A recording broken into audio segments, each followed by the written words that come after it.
Bueno, pues vamos a continuar con nuestra historia que comentamos la semana pasada. Arrancamos con este proyecto de estudiar el libro de Ruth. Y bueno, pues estamos viendo esta historia que es muy particular, en donde hay una mujer que se llama Noemí. Y pues ella ha pasado por un tiempo de mucho sufrimiento, de mucho dolor. Y platicábamos que esta historia se lleva a cabo durante la época del libro de los jueces, o la época de los jueces de Israel, perdón. Bueno, y si tú te quieres dar cuenta cómo vivía la gente en este tiempo, cuál era la condición social, espiritual del pueblo de Israel durante la época de los jueces, solamente tenemos que ir al último versículo del libro de Jueces, que está atrásito de donde tienen su Biblia, Jueces 21-25. Dice: en estos días no había rey en Israel, cada uno hacía lo que bien le parecía. Es decir, el pueblo de Israel no tenía ninguna guía, espiritualmente estaban en la lona, socialmente habían sido invadidos muchas veces por diferentes pueblos. Y esta es la época en la cual Dios nos narra esta historia, la historia de Noemí, la historia de Ruth. Y pues es definitivamente una época de tinieblas, de oscuridad política, social y espiritual. Y bueno, pues esta historia que se nos narra en el libro de Ruth es una historia acerca de gente común y corriente, que viene enfrentando problemas comunes y corrientes, problemas que normalmente la gente experimenta en esta vida. Si tú te das cuenta, este libro de Ruth habla de un pequeño grupo de gente. Vamos a ir viendo los diferentes actores conforme vayamos avanzando en la historia. Es un pequeño grupo de gente y la historia pues nos habla acerca del matrimonio, nos habla de los problemas económicos, nos habla del cambio de residencia, no sé si les suene familiar todo esto, de enfermedades, de duelo, la relación con la suegra, ¿no? Y vas viendo que son temas comunes y corrientes para nosotros. No es nada que nosotros no vivamos normalmente.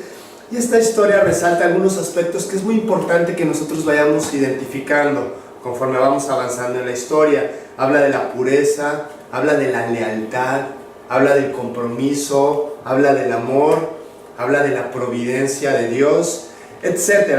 Hay un montón de conceptos que vamos a ir manejando que son muy importantes y deben de ser de mucho ánimo y de mucho aliento para nosotros. Y bueno, pues es así, en la monotonía de la rutina de esta pequeña familia, en donde descubrimos que Dios está trabajando. Y a veces nosotros pensamos que nuestra vida es monótona, que todo es lo mismo, y pensamos que Dios o se ha olvidado de nosotros, o no está trabajando en nuestras vidas, y en realidad esto es un error si nosotros pensamos de esta forma. Dios sigue trabajando, aun cuando parezca que no está pasando absolutamente nada. Hay veces que tú, en esta rutina, tú te puedes preguntar, ¿realmente sabe Dios quién soy yo? ¿Realmente le importan mis asuntos? ¿Le importan mis problemas? ¿Sabe realmente Él lo que yo estoy sintiendo? Y bueno, pues a veces no entendemos o no alcanzamos a ver el plan que Dios está desarrollando en nosotros. Sin embargo, sí lo hay. Trata de no elevar a Dios a una posición en la que lo saques de tus asuntos personales y rutinarios, en donde tú pienses, ¿cómo le va a pedir a Dios por estas cosas? O sea, ¿cómo un Dios tan grande se va a preocupar en cosas tan pequeñitas? Yo te tengo que decir que no hay nada que para Dios sea pequeño si a ti te importa, si a ti te preocupa o si a ti te afecta. Cualquier cosa que tú vives, Dios tiene un profundo interés en ello. No hay nada que para Él sea pequeño. Y bueno, pues es así como estamos viendo nuestra historia. Es así como Noemí, teniendo una vida normal, ella tenía a su esposo, tenía sus 2 hijos, y platicamos acerca del hambre que se da en esta época. De repente viene una época en donde no hay alimento en la ciudad de... ¿En qué ciudad estábamos? ¿Se acuerdan? Moab. Pero antes, al principio, ¿dónde vivían ellos? Antes de ir a Moab. La ciudad de Belén. Ellos eran de ahí, ellos vivían en la tierra de Israel. Y efectivamente, como dice la señora Estela, se fueron ellos a vivir a Moab. De repente llega el hambre al territorio de de Israel. Y pues esta familia, Elimelech, el jefe de familia, dice, pues tenemos que encontrar la forma de salir adelante de este periodo.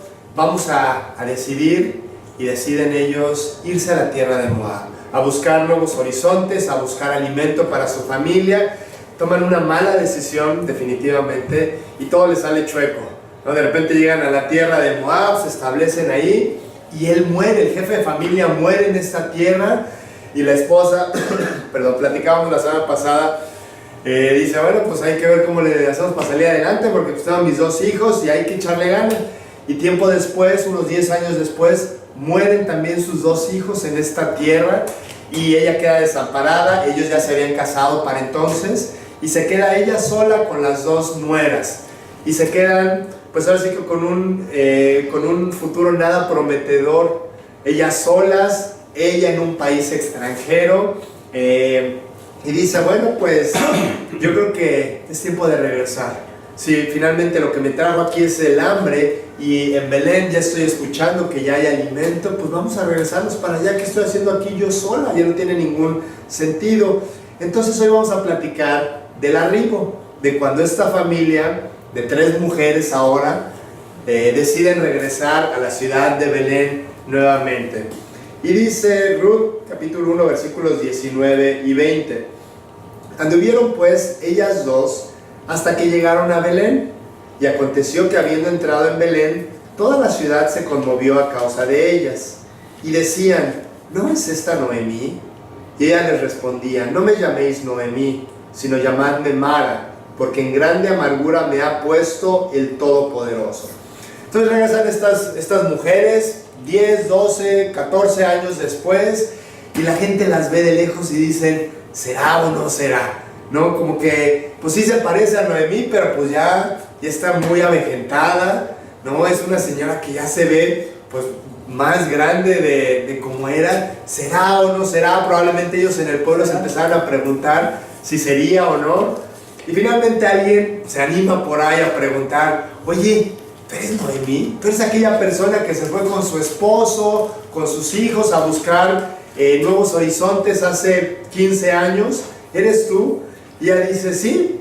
¿Y dónde está tu esposo y tus hijos? No, pues les tengo que platicar la historia. Llegamos allá, poco tiempo después mi esposo falleció.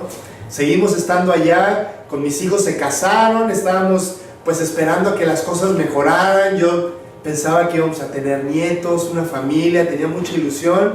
Y de repente murieron mis 2 hijos y pues me quedé sola yo con mis 2 nueras. Y pues yo no sabía qué hacer, no tenía ningún sentido que yo me quedara en este lugar. Entonces decidí regresar. Pero ya no me llames Noemí. Noemí significa placentera o agradable. Mejor llámame Mara, que significa amarga o amargura, ¿no? Yo estoy en la lona totalmente y efectivamente ya regresé y estoy de vuelta, pero yo no me siento identificada con mi nombre. Mi nombre de placentera, de agradable, de dulzura, la verdad es que yo no tengo nada de esto. Yo ya estoy totalmente amargada porque la vida me ha golpeado de una manera pues muy fuerte. Y fíjate cómo ella no está tratando de tener una pose que muchas veces nosotros tenemos. Nos ponemos nuestras máscaras haciéndole pensar a todo el mundo que somos fuertes y que nada nos afecta y que estamos bien. No, a lo mejor estás haciendo un broncón de aquellos y te dicen, ¿cómo estás?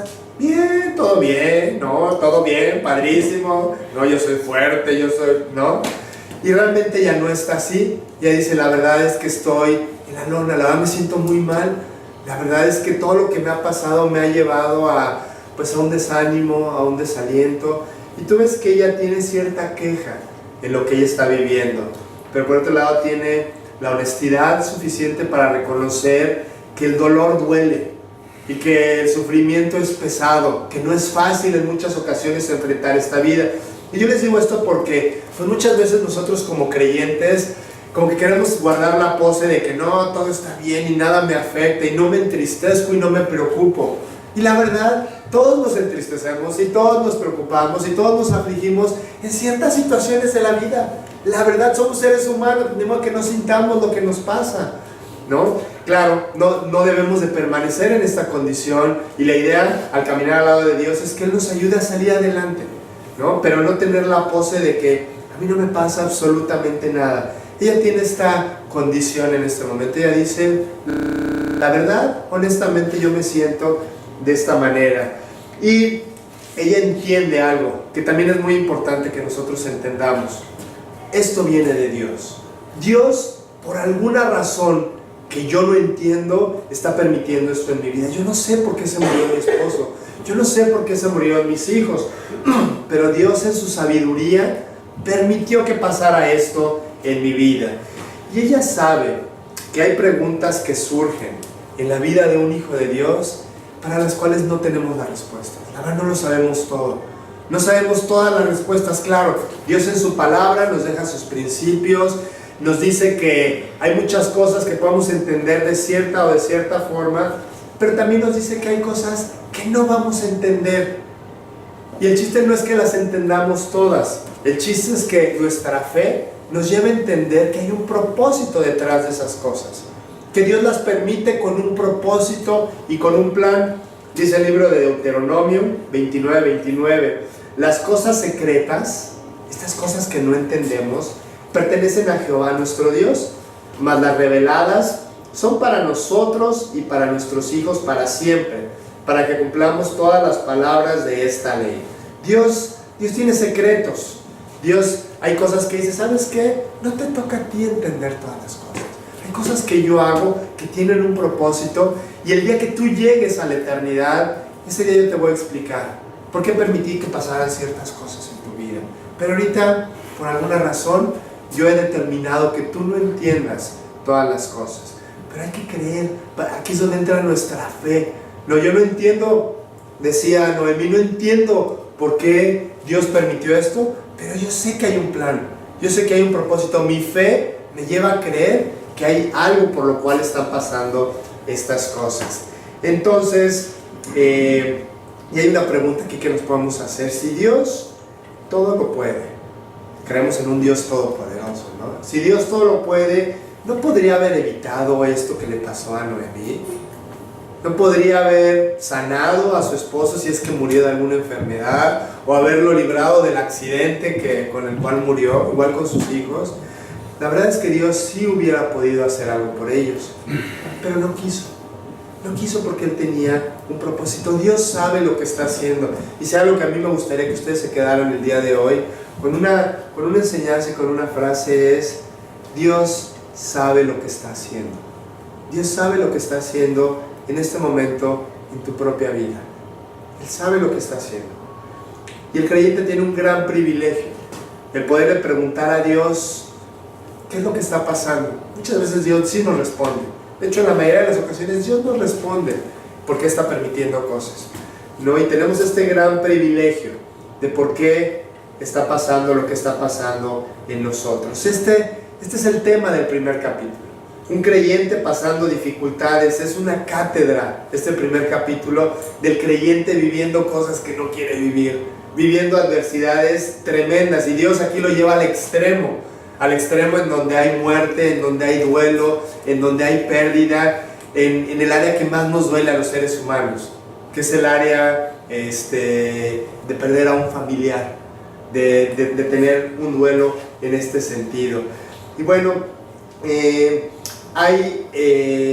es muy importante entender todo esto que yo les comento, que Dios a veces nos va a pasar por estos tiempos difíciles, porque hay muchos que manejan, le podríamos llamar un triunfalismo antibíblico, ¿no? En donde se les invita a que ellos pueden obtener todo lo que ellos quieran, porque lo quieren, ¿no? Y en muchos lugares se dice que si tú nombras algo, o lo declaras, o lo decretas, pues mucha gente dice: yo decreto que esta enfermedad se va a ir, o yo lo declaro.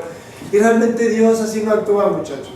Dios no es así. Dios tiene un propósito, y claro que hay que orar por las cosas. Claro que si tú tienes una necesidad, Dios está ahí para escucharte, y probablemente va a actuar ayudándote a resolver el problema.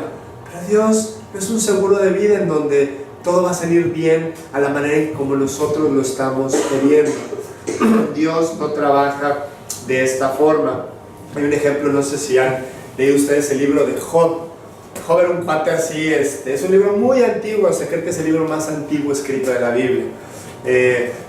Y este era un hombre que vivía con un corazón para Dios como pocos en la Biblia. Un hombre así totalmente entregado a Él. Y aparte él era un cuate muy próspero. Dice que él tenía propiedades, tenía muchos animales, muchos siervos que le ayudaban. Y tenía a su familia, su esposa y 10 hijos. 7 hombres y 3 mujeres. Entonces dice que Dios, en su sabiduría, un día le quita absolutamente todo. Todo empieza con el fallecimiento de sus 10 hijos en un momento. Están en una casa, se cae la casa encima de ellos y todos mueren. Después le roban su ganado, se destruyen sus tierras. O sea, viene un caos de un momento para otro en la vida de este hombre. Y finalmente él cae enfermo. Dice, con una sarna maligna que venía desde la planta del pie hasta la coronilla. Todo enfermo, con unos animalitos que te meten debajo de la piel y te empiezan a caminar. Imagínate ver tu cuerpo así, moviéndose por todos lados. Animalitos debajo de la piel, qué horror. Bueno, eso le pasa, perdón por ser tan gráfico. Le pasa esto a este hombre, ¿no? Entonces llegan sus cuates y lo tratan de consolar. Le dicen, a ver, Job, ¿qué pasó? ¿No? Que muy buen creyente. Algo hiciste mal, Job, ¿no? Y empiezan a decir que todo esto le ha pasado porque es un castigo de Dios por la forma en la que él realmente estaba viviendo. O sea, él estaba viviendo mal según los amigos y dicen que es un hipócrita, ¿no? Y pues tratan de, imagínate, lo último que le faltaba al pobre Job, ¿no? Que sus amigos estuvieran así como cuchillito de palo, ¿no? Diciéndole, y es por esto y es por el otro. Realmente ellos son un verdadero dolor de cabeza para Job y no era que no trataran de ser buenos amigos, ellos realmente lo querían ayudar, pero en su intento de proveer respuestas a problemas que ellos no entendían, ellos estaban empeorando el asunto. Hay cosas que nosotros no entendemos, no hay una razón lógica. Hay muchas veces que Dios permite cosas en la vida de sus hijos y no necesariamente como castigo por algo que ellos hicieron mal, es porque Dios está trabajando. Dios quiere mejorar nuestra vida espiritual, nuestra relación con Él, y por eso a veces permite cosas. A veces sí son consecuencia de malas acciones que nosotros tenemos, ¿no? Entonces hay circunstancias en nuestras vidas que a lo mejor nos van a marcar, que a lo mejor nunca vamos a olvidar, pero finalmente tenemos que ver la mano invisible de Dios detrás de esas cosas trabajando. Jesús, cuando estaba en la última cena, él dice una frase que se nos tiene que quedar muy grabada. En Juan 16:33 dice, estas cosas os he hablado, decía Jesús, para que en mí tengáis paz. En el mundo tendréis aflicción, pero confiad, yo he vencido al mundo. No, realmente la salvación no implica ausencia de problemas, sino experimentar la paz que Dios nos ofrece, esa tranquilidad en medio de la tormenta. Yo pensaba ahora, algo que hemos comentado en el pasado, ahora que fue los huracanes, ¿no? Ya todos somos expertos en huracanes, ¿no? Ya sabemos cómo se forman y tal cosa, ¿no? Y tú te ves el huracán así, la gente así, yéndose, oyendo, y yo imagino cómo estaría la cosa en el fondo del mar. Yo creo que ha de haber estado bien, ¿no? O sea, en la superficie, pues sí, las olas y todo, pero si te ibas hundiendo, yo no supe de muchos pececitos que se murieron en el huracán, ¿no? Porque ellos pues, se hunden, ya está tranquila la cosa. Así es con Dios, ¿no? En la superficie problemas y todo, pero en el fondo paz, en el fondo descanso y tranquilidad. Y esto es realmente lo que Dios sí nos ofrece. Decía Jesús, la paz os dejo, mi paz os doy. Yo no os la doy como el mundo la da. ¿Cómo da el mundo la paz? El mundo la da en pastillitas, en miligramos. Así encuentras la paz a la depresión, a la angustia, al enojo, a todas estas cosas. Dios la da al entrar a vivir en nuestros corazones, al darnos un corazón nuevo. Esto es como Dios lo hace. Y el mundo da la paz cuando todas las circunstancias alrededor son favorables. Y si tú te has fijado, tú eres lo que nosotros siempre buscamos cuando hay dificultades. Queremos que las circunstancias cambien, ¿no? O sea, si hay una enfermedad, un problema económico, un problema en la chamba o con alguna otra persona, como que queremos que las circunstancias cambien. A veces Dios va a permitir que cambien las circunstancias, pero a veces no. ¿Y cómo hacerle para estar bien si las circunstancias siguen igual? En el mundo es imposible. Si las circunstancias están mal, tú vas a estar mal. Pero con Dios, tú puedes estar bien, aunque las circunstancias estén mal. El plan para Noemí, el día de hoy, era que ella estuviera bien. Digo, no sin extrañar a sus hijos y a su esposo, ¿no? Pero finalmente ella en paz y en tranquilidad, aún dentro de la prueba. También otro versículo que nos habla de esto es Primera de Pedro 1:6, que dice: en lo cual vosotros os alegráis, aunque ahora, por un poco de tiempo, si es necesario, tengáis que ser afligidos en diversas pruebas, ¿no? A lo mejor ahorita, este es el plan, tienes que ser afligido en diversas pruebas, ¿no? La aflicción cuando llega, tú te das cuenta de dos cosas: que no hay forma de evitarla y no hay forma de prepararse. Llega así como un balde de agua fría y pues realmente tú no te puedes preparar o evitar pasar por estos tiempos difíciles. Y bueno, hay que tener cuidado.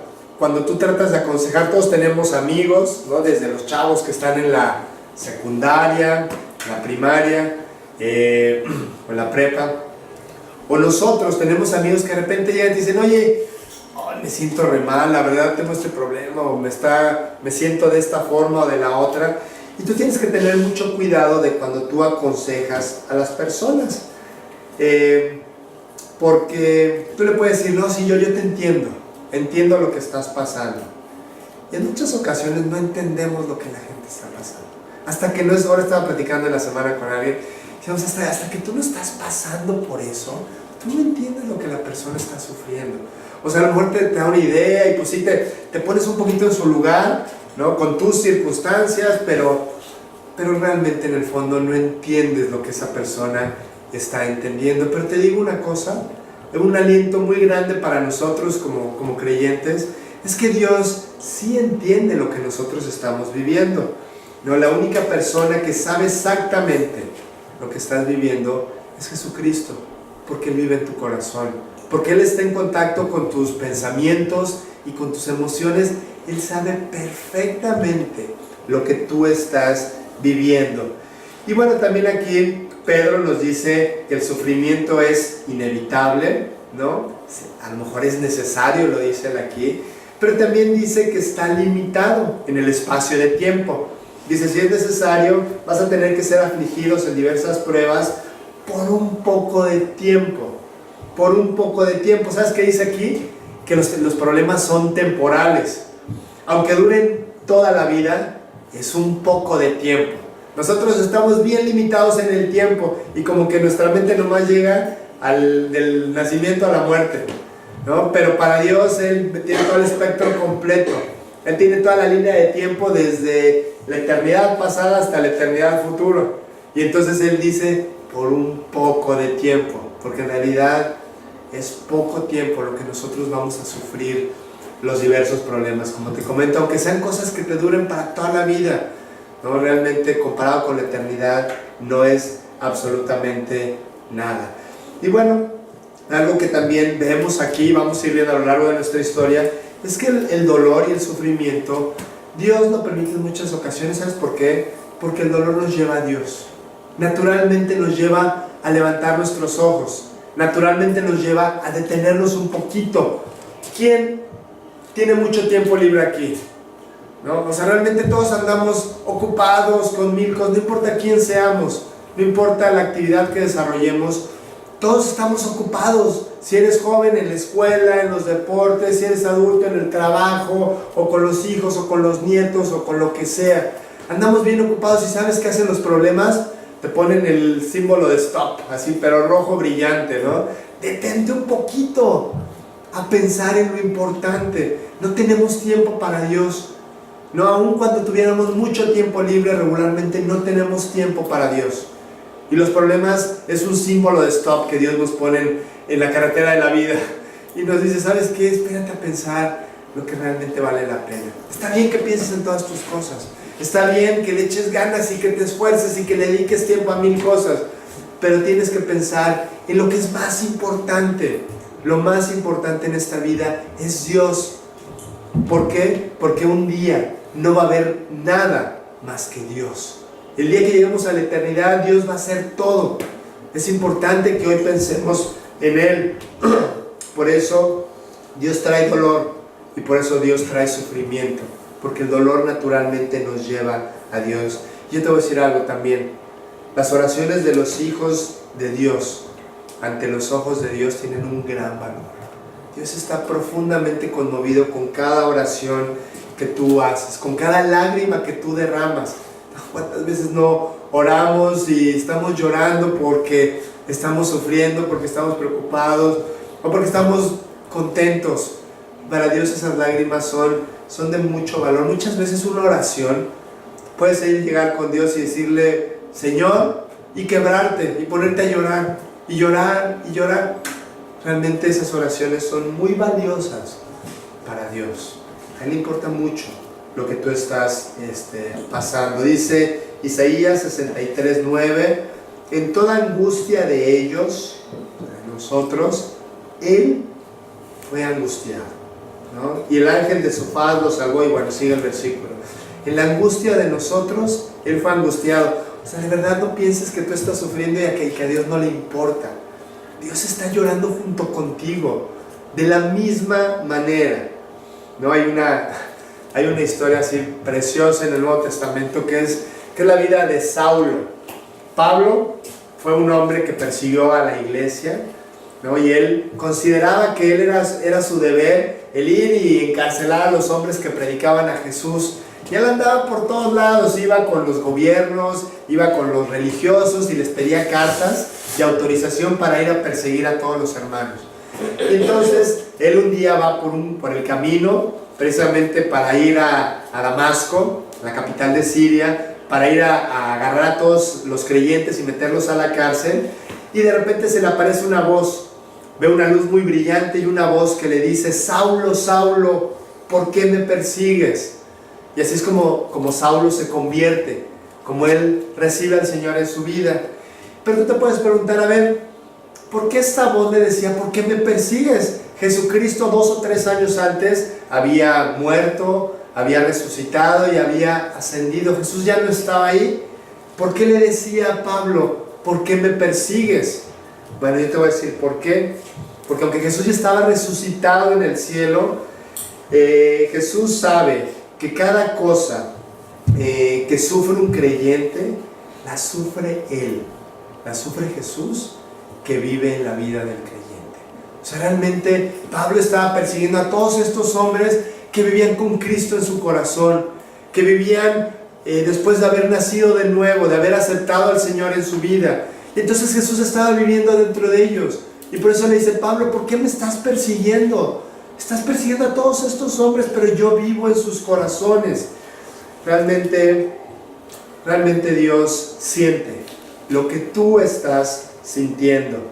Y Dios te dice, confía y agárrate de mi mano y mi paz no te va a faltar a lo largo de la prueba, porque yo vivo en ti, porque yo estoy viviendo dentro de ti. Vemos a Noemí sufriendo en su regreso a Belén. Y entendemos una cosa, hay una corriente que dice que todo lo malo en la vida del creyente lo trae el diablo y todo lo bueno lo trae Dios. Así como si fuera una lucha de película, ¿no? De los buenos contra los malos y Jesús contra el diablo a ver quién gana, ¿no? No es así. Dios permite lo bueno y Dios permite lo malo. Dios en la vida de Job permitió que tuviera todas estas calamidades. Y después tú puedes decir, oye, pues qué mala onda, si Job era una persona que vivía con un buen corazón para Dios, ¿por qué Dios le quitó todo esto? Job nos da la respuesta. Al final del libro él mismo dice, Señor, de oídas te había oído. Antes de que me pasara todo esto, como que yo solamente había escuchado de ti, pero ahora mis ojos te ven. Ahora te puedo tocar, Dios. Ahora estoy tan cerca de ti que te siento en mi vida. Antes solamente de oídas te había oído, pero gracias a todo lo que tú permitiste en mi vida, todo lo que fue pasando en mi familia, en mis bienes, ahora yo te veo. Ahora mi relación contigo es más fuerte que nunca. Realmente Dios está detrás de todas las cosas, no solamente las cosas buenas. Te voy a mencionar algunos puntos y con esto vamos a arrancar, a terminar nuestro estudio, a empezar con las conclusiones de nuestra lección de hoy. Te voy a decir algunos puntos de cómo Dios usa el sufrimiento. Vemos a una mujer sufriendo definitivamente. Bueno, no solamente ella, también Ruth había perdido a su esposo. No se habla mucho de Ruth, de cómo ella les dice, no, ni me volteen a ver porque estoy muy triste. Pero finalmente ella también estaba sufriendo, igual que Orfa, la otra muchacha que ella decidió quedarse. Cuando regresan de Moab solamente regresan Noemí y una de sus nueras. La otra decide quedarse en su tierra. Pero bueno, yo te voy a explicar cómo usa Dios el sufrimiento en nuestras vidas. En primer lugar, Él usa el dolor y el sufrimiento para desarrollar paciencia. Dice el libro de Santiago, hermanos míos, tened por sumo gozo cuando os halléis en diversas pruebas, sabiendo que la prueba de vuestra fe produce paciencia. Paciencia. Dios a veces produce circunstancias en nuestras vidas a lo largo del tiempo para que nuestra fe sea probada. Cuando tú ves un atleta, de repente ves a los, no sé, a cualquier tipo de atleta, ¿no? Así con cuerpos fuertes, musculosos, y tú sabes que este cuate no estaba ayer así flaquito, y de repente se fue al gimnasio y salió todo hinchado y así lleno de músculos por todos lados, ¿no? La verdad, no, tú sabes que detrás de cada músculo hay horas de trabajo, ¿no? De correr, o de levantar pesas, o de hacer lagartijas o abdominales, o lo que tú quieras. Tú sabes que es algo que ha sido forjado a lo largo del tiempo. Durante el tiempo Él fue constante. Las pruebas son para esto, para que nosotros seamos pacientes. No, nadie de nosotros llegaremos a hacer lo que Dios planeó si no vamos pasando pruebas a lo largo de nuestro camino. Realmente Dios nos bendice con una fe que es probada. Una fe que es probada como el oro. Hemos platicado el ejemplo de cómo Dios va limpiando los metales, ¿no? Cómo los plateros van limpiando los metales, ¿no? Entonces los meten en el horno y van saliendo todas las impurezas durante el tiempo. No le prenden así a 500 grados y en 3 minutos ya está totalmente limpia la plata o el oro, sino que a lo largo de mucho tiempo ir calentando el metal, van saliendo todas las impurezas y las van limpiando. Y les he platicado en alguna ocasión, ¿sabes cómo sabe el platero que el metal está limpio? Cuando puede ver su rostro reflejado en el metal. Con nosotros Dios es igual, nos pone en el fuego, ¿no? Y pasan tiempo y seguimos en el fuego, y es una prueba y después otra. No sé si les ha pasado que de repente te cae una prueba y se te vienen todas las pruebas, ¿no? De repente todo te empieza a salir chueco y una tras otra, ¿no? Es Dios así subiéndole a la temperatura para que vaya purificando nuestra vida, que ese es el segundo punto. Limpiar nuestras vidas. Dios quiere limpiar nuestras vidas a través de esto, y Él quiere en un momento dado ver su rostro reflejado en ti. O sea, que tú seas una persona que la gente al verte diga, esta persona es diferente, él tiene algo especial que no puede encontrar en las demás personas. Está reflejando el rostro de Dios en tu propia vida. Y bueno, realmente Dios quiere verse en ti, ¿no? Cristo vino a ser, en primer lugar, Él vino a morir en la cruz, pero también vino a ser un gran ejemplo para nosotros. Y la idea es que tú te parezcas cada vez más a Él, ¿no? Que cada vez tus actitudes, tú veías la misericordia de Jesús. Era impresionante, lo que Él hacía era impresionante, ¿no? El día de su crucifixión, Él estaba pagando por todos los que lo estaban escupiendo y golpeando, ¿no? Y Él todavía tratándoles de hablar para que se arrepintieran y para que se fueran al cielo. O sea, la misericordia de Jesucristo era impresionante. Bueno, ese es el punto de comparación para nosotros. Esa es la meta para nosotros, en su misericordia, en su bondad, en su tiempo de oración, en todas estas cosas. Y sabes, Dios en verdad quiere producir en ti pruebas para que Cristo se pueda manifestar en ti de esta forma. En tercer lugar, Dios usa el sufrimiento para desarrollar humildad en nosotros. ¿Es acaso necesaria la humildad en nosotros? Por supuesto que sí. Por supuesto que sí. Pablo habla acerca de su aguijón en la carne en el Nuevo Testamento.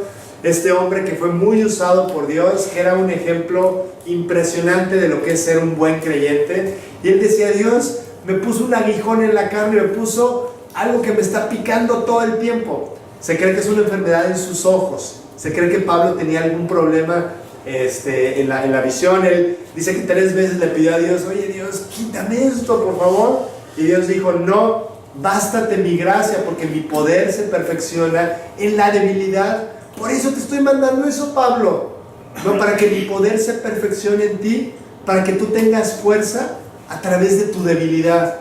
Entre más débiles, más fuertes somos. Entre más humildes, más fuertes somos. Dios quiere producir humildad en nosotros, producir humildad en una sociedad que el día de hoy lo único que trata de hacer es que nosotros nos exaltemos, que todo el mundo vea lo que yo soy y lo que yo hago. ¿No? Lo vemos con los jóvenes en las escuelas, tratando de ser el más, y tú llena el espacio en blanco, el más fuerte, el más rápido, el más popular, que la gente realmente reconozca lo que tú eres. ¿Sabes qué nos falta? Nos falta humildad. Nos falta humildad como seres humanos. Y las pruebas nos llevan a ser humildes, a reconocer lo que realmente somos, a reconocer que no tenemos todas las respuestas, ni tenemos todas las soluciones. ¿No? Cuando tú estás en un problema así, lo único que te queda es ir con Dios, decirle, Señor, yo no puedo, pero tú sí puedes, por favor ayúdame.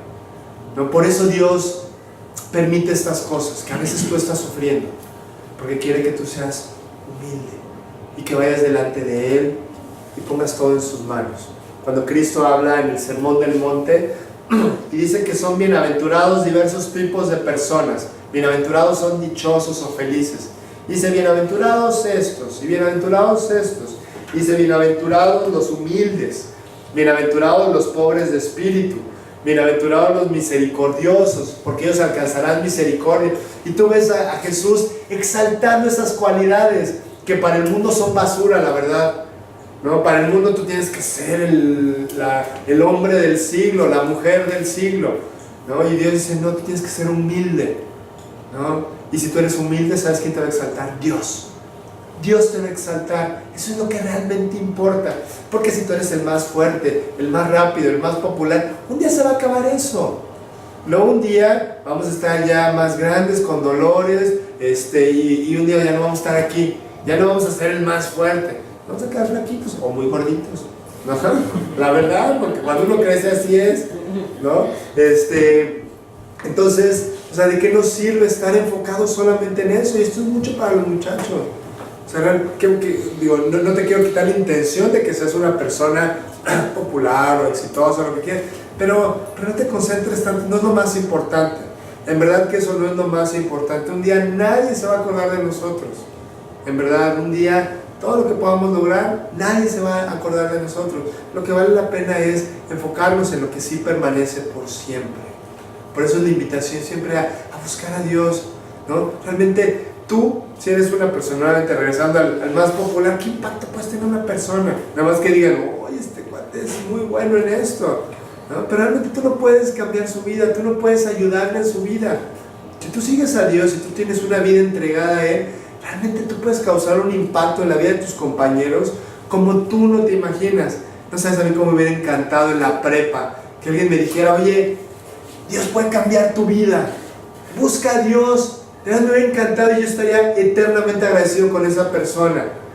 Estoy eternamente agradecido con la persona que un día me dijo, aquí está la solución a tu vida, créeme, toda la vida voy a estar agradecido con esa persona. Esa persona realmente marcó mi vida. Y de eso se trata, ¿no? No que no busque las demás cosas, pero pon las cosas en orden, pongamos las cosas en orden. Dios quiere producir humildad en nosotros. La cuarta razón por la que Dios permite problemas en nosotros es para mantenernos en el camino de Él, ¿no? ¿Te has dado cuenta de qué tan fácil es perder el enfoque en Dios cuando todo sale bien? cuando no necesitas nada, cuando tienes salud, tienes dinero, tienes chamba, tienes todo, es muy fácil. Naturalmente, como seres humanos, es fácil perder el camino. La verdad, yo con dolor te digo que yo conozco a muchas personas que el día que les fue bien, se olvidaron de Dios. Y hoy tú los ves por allá, lejos, a lo mejor con cosas, pero lejos de Dios, y a lo mejor divorciados, y a lo mejor emproblemados en muchos sentidos, porque un día no tuvieron necesidad de nada, porque todo les salió bien. Lo decía David: antes que fuese yo humillado, descarriado andaba. David andaba ahí en sus locuras hasta que Dios tuvo que darle la humildad a través de los problemas, a través de las persecuciones y de todo lo que él tuvo. Eso es lo que Dios usa. También Dios permite problemas en tu vida para que tú puedas consolar a otros. ¿No es precioso ver que de repente tú pasas por ciertas circunstancias y tiempo después alguien llega y te dice: oye, ¿qué crees? Estoy pasando por esto, ¿qué me aconsejas? Tú ya pasaste por ahí. Dios lo permite por eso. Y no vas a ser de las personas que le vas a decir: ay, ya, no te preocupes, todo va a estar bien, no pasa nada, ¿no? O sea, realmente tú vas a haber experimentado en carne propia lo que esa persona está viviendo. Parte de lo que nosotros tenemos que hacer como creyentes es apoyar y alentar y animar a otras personas que están sufriendo. Y en su sabiduría el Señor a veces permite estas cosas en ti para que tú puedas ayudar a otros, para que puedas alentar a otras personas. ¿No? Pablo dice: nosotros le damos gracias a Dios de que somos consolados, para que podamos consolar con la misma consolación con la que nosotros fuimos consolados. O sea, realmente Pablo pone en orden esto y dice: realmente lo que nosotros experimentamos es para que nosotros lo podamos dar a otras personas que están experimentando lo mismo. Y finalmente, Dios usa el sufrimiento para desligarnos de nuestro amor al mundo, ¿no? Para entender que todo es temporal, ¿no? Nosotros estamos de paso, muchachos, ¿no? Como cuando estás rentando una casa, ¿no? Y dices: híjole, me gustaría tener ya mi casa, ¿no? Para que le pudiera yo hacer todas las cosas y los arreglos y todo, ¿no? Bueno, te tengo que decir que aunque tú tengas aquí tu casa, es rentada. Aunque sea tuya, es rentada. Aunque tengas tu carro, es rentado. Tu ropa es rentada. La comida es rentada. El trabajo es rentado. Todo es rentado. ¿Por qué? Porque nada nos pertenece. Y porque un día no va a ser nuestro. Estamos de paso por aquí. Estamos viviendo en una casa rentada en este mundo. Y un día vamos a tener aquella morada de la cual Jesús les habló a sus discípulos, que les dijo: en la casa de mi Padre muchas moradas hay. Yo voy a preparar lugar para ustedes. Ahí sí va a ser la de veras, muchachos. Y aparte dice la Biblia que son mansiones, así que agárrense. No, realmente vamos a tener un lugar, no sabemos cómo vaya a ser. Como yo siempre les he dicho, nosotros siempre lo tratamos de ubicar en nuestra perspectiva. No sabemos si vaya a ser una casa como esta, ¿no? Así con paredes y piso, no creo. O sea, realmente las moradas que van a ser en el cielo van a ser increíblemente preciosas. No sabemos cómo vayan a ser, no sabemos de qué, cómo, ¿no? Cuando Pablo describe cuando la Biblia nos describe cómo va a ser el cielo, Dios dice: bueno, para que te des una idea, todas las calles de la ciudad en el cielo son como de oro transparente. Y yo me pregunto: ¿quién de aquí ha visto el oro transparente? Pues nadie, no hay oro transparente, pero Dios dice: ¿cómo les explico? Con manzanitas para que me entiendan, ¿no? Y lo explica de tal manera que nosotros entendamos que las cosas allá son diferentes. Se nos va a cambiar el chip, se nos va a cambiar todo para que nosotros podamos estar ahí, pero Dios de alguna manera trata de explicarnos, y lo único que nos trata de decir es maravilloso lo que va a haber allá arriba. Es maravilloso, no va a haber dolor, no va a haber llanto, no va a haber preocupación, todo va a ser nuevo, va a estar Dios ahí. No, por favor, no se imaginen al cielo así, aburrido, por los angelitos tocando los violines de la... No es así, se los prometo que no es así. ¿Sabes? O sea, realmente el cielo es algo precioso, y de verdad yo les quiero decir esto, muchachos. Estamos aquí de paso, ¿no? Y todo lo que tú puedas alcanzar aquí es temporal. Estamos tan enfocados en las cosas que se van a quemar, las cosas que van a pasar, ¿no? Que tenemos que levantar los ojos, poner la mira en las cosas de arriba, donde está Cristo sentado a la diestra de Dios, dice Colosenses. Vamos a poner la mira en donde realmente la tenemos que poner. Los problemas Dios los usa precisamente para esto, para que nosotros anhelemos la eternidad, para que nosotros veamos que nuestro cuerpo se envejece, que las cosas se acaban, se hacen viejitas, ¿no? Que las cosas se van degradando, ¿no? Y que va a haber un lugar, un día en donde todo va a ser precioso, maravilloso y nuevo.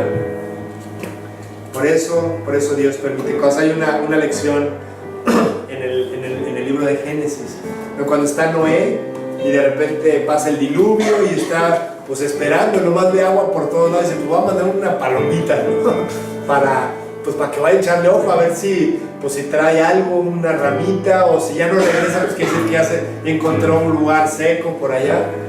Y la paloma va al principio y regresa. Y sabes, esa paloma no tuvo un lugar en donde poner su pie. Esa paloma no se quiso plantar en el mundo, bueno, no había lugar donde, pero eso es una enseñanza.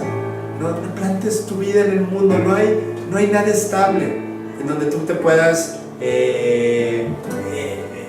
parar, en donde puedas establecerte en esta vida. Todo es inestable, no hace falta más que un problema de salud o un problema económico para tambalear toda nuestra vida. Y es así como dice Noemí, bueno, pues estoy de vuelta, he perdido a mi esposo, he perdido a mis 2 hijos, me duele mucho, pero yo sé que ellos me esperan en el cielo, yo sé que un día yo los voy a volver a ver a ellos. Todo esto me ha dolido, pero yo conozco al Dios Todopoderoso, ¿no? Y voy a seguir adelante, quiero empezar una nueva vida. Así termina el narrador, este capítulo 1 de Ruth, en el versículo 22. Así volvió Noemí y Ruth la moabita, su nuera, con ella. Volvió de los campos de Moab y llegaron a Belén al comienzo de la siega de la cebada. Se está cerrando un ciclo, la vida es de ciclos. Aquí se está cerrando el ciclo, se fueron porque no había alimento, porque no había que comer, y ahora están regresando porque ya hay alimento. Y podríamos pensar o podríamos mostrar este primer capítulo de Ruth como que todo se tocó como muy bajito, si fuera una pieza musical, en un tono sombrío y oscuro, dolor, duelo, hambre, ¿no? Ha sido un mal capítulo hasta este momento. Pero este último versículo es como un acorde en donde se cambia un poquito el tono, se sube un poquito la intensidad, y Dios aquí nos insinúa que hay esperanza. Y llegaron a Belén al comienzo de la siega de la cebada. Y bueno, Dios nos insinúa que hay esperanza, que aun cuando nosotros estemos pasando por estos tiempos en los que no queremos pasar, finalmente hay una esperanza. Para Dios siempre hay un nuevo amanecer, ¿no? Yo les tengo que decir que todos los que estamos aquí vamos a seguir padeciendo circunstancias adversas a lo largo de nuestra vida. Ya entendimos por qué. Porque Dios nos ama de tal manera que ha permitido o va a permitir cosas adversas, porque nos ama y nos quiere tener cerca. Vienen cosas adversas en el futuro, pero ¿sabes? Siempre hay un nuevo amanecer. Y llegaron a Belén al comienzo de la siega de la cebada. ¿Qué estará insinuando aquí Dios? ¿Qué irá a pasar? ¿No? ¿Qué irá a pasar con estas mujeres? No lo han perdido todo, están regresando sin nada, empezar una nueva vida. Una señora que ya es mayor, una joven que tiene todo un futuro por delante, pero ha decidido entregar todo en manos de Dios, ¿no? Ha decidido entregar todo a su fe, a la fe en el Dios de Noemí, ese Dios del cual ella tanto le habló. Seguramente en las noches leían, oraban, platicaban de quién es Dios. Esta mujer ha decidido poner todo en las manos de este Dios que provee, este Dios que salva. Y bueno, pues así como ellas, si tú y yo ponemos nuestra esperanza en Dios, podemos tener una perspectiva increíble. Como hijo de Dios, ¿sabes qué debemos estar haciendo todos los días? ¿Y ahora qué viene, Dios? ¿Qué vas a hacer? Aun cuando las cosas no estén bien, ¿qué va a pasar? ¿Cómo vas a resolver esto? ¿Cómo me vas a sacar adelante? Y si las cosas están saliendo bien, porque no todo es malo. Yo no quiero que se queden con la idea de que todos son problemas, pero sí les quiero hablar de la realidad de la vida. Esta es la realidad de la vida, ¿no? Pero también hay cosas muy buenas. Y en las cosas buenas podemos ir con Dios y decirle: Señor, ¿y ahora qué sigue? ¿Cómo lo voy a disfrutar? Gracias. O sea, realmente Dios es un Dios precioso de nuevos amaneceres y de nuevos comienzos. Yo no sé cómo esté tu vida hoy.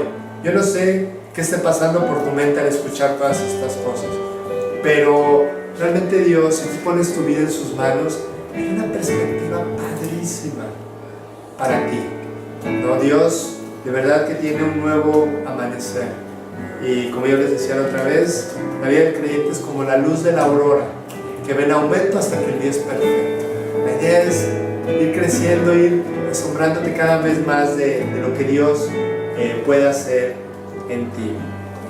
Bueno, pues vamos a dejar nuestra historia aquí. Vamos a acabar ya aquí el capítulo 1, vamos a arrancar la siguiente semana el capítulo 2. Y bueno, vamos a ver esta historia. Yo les decía que es considerada la mejor historia corta jamás escrita, el libro de Ruth, no solamente bíblicamente hablando, sino como narrativa, como literatura. Entonces la verdad es una historia padrísima. Vamos a ir desglosándola la siguiente semana y ver qué tiene Dios para nosotros, ¿no? Ya dejamos atrás el sufrimiento y el dolor. Créanme que ahora viene una parte muy padre de la historia. La vamos a ir comentando. Así que les voy a pedir si nos ponemos de pie, por favor. Vamos a terminar cantando. Muy bien, pues vamos a orar para terminar. Señor, muchas gracias, Padre, por tu palabra, Dios. Gracias porque pues hoy vemos que todo lo que tú escribiste en tu palabra es muy actual para nosotros y realmente tú lo escribiste pensando en cada uno, Señor. Gracias, Padre, porque en ti encontramos todas las soluciones que estamos buscando, todas las respuestas que no tenemos, Dios. Gracias porque nos amas y porque pues sabemos que tú has planeado enseñarnos todo esto, porque pues en el futuro vienen circunstancias a través de las cuales tú quieres seguir conquistando nuestros corazones, Dios. Ayúdanos a agarrarnos de todo esto, saber que tú tienes un plan para todo lo que vivimos. Y Dios, que nosotros nos encomendemos cada vez más a ti, que nos fortalezcamos en nuestra relación contigo, que te busquemos cada día más, Señor. Te damos gracias, te recordamos por nuestro evento, Dios, de noviembre, el 4 de noviembre, para que tú vayas preparando pues todas las cosas y vayas preparando en especial a las personas que van a venir como invitados, para que muchos puedan recibirte en sus vidas, Dios, y tener este nuevo comienzo del cual hablamos esta mañana, Señor.